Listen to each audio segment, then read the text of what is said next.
আমাদের গভর্নমেন্টের অনেক মুড সুইং হয়, মানে গভর্নমেন্ট আসলে কে এটা বোঝা যাইতেছে না। মানে এটা আসলে হাসিনার সময় নাকি বোঝা যাইতো যে ডিসিশনটা দিন শেষে কে নেয়।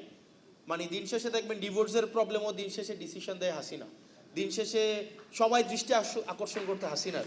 তো এখন আসলে এই জায়গায় মানে ডিসিশনটা আমার কাছে মনে হইতেছে there are so many governments within the governments, আমার কাছে এটা মনে হইতেছে। মানে আমি নিশ্চিত না, কারণ এবং আপনি দেখবেন খুব শীঘ্রই এটা বলা হবে যে আমাদের প্রাইম মিনিস্টারকে এইচপিএমকে ভুল বোঝানো হয়। এখন ভুলটা বুঝায় কারা?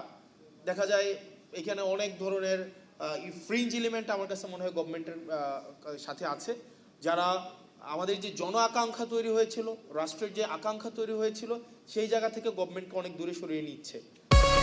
প্রতিদিন গোসলে সিরামের উজ্জ্বলতা মেরি সিরাম সোপ বার।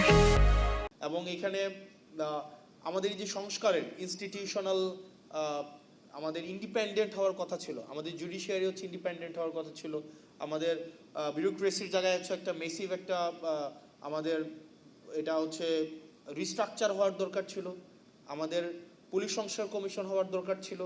এই সব জায়গা থেকে গভর্নমেন্ট অনেক দূরে সরে গিয়েছে, কারণ গভর্নমেন্টের কাছে মনে হচ্ছে সে যদি সব কিছুকে নিয়ন্ত্রণ না করতে পারে, সবগুলাকে যদি মিসঅ্যাপ্রোপ্রিয়েট না করতে পারে, সে নাকি সরকার যথাযথভাবে চালাতে পারবে না।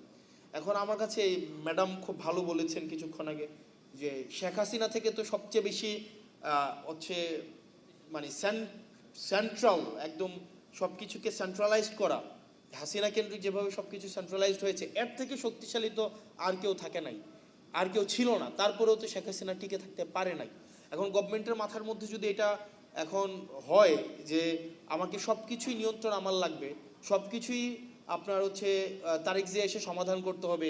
কি একদিন দেখলাম যে মিনিস্ট্রিতে কোনো এক এমপ্লয়ের ওনার ছেলে হারায় গেছে, এইটা হচ্ছে এই জায়গায় হচ্ছে তারেক জিয়া হচ্ছে এই জিনিসটাকে সলভ করতে হয়েছে। তো এই জিনিসটা আমাদের জন্য কোনো সুখকর নয়।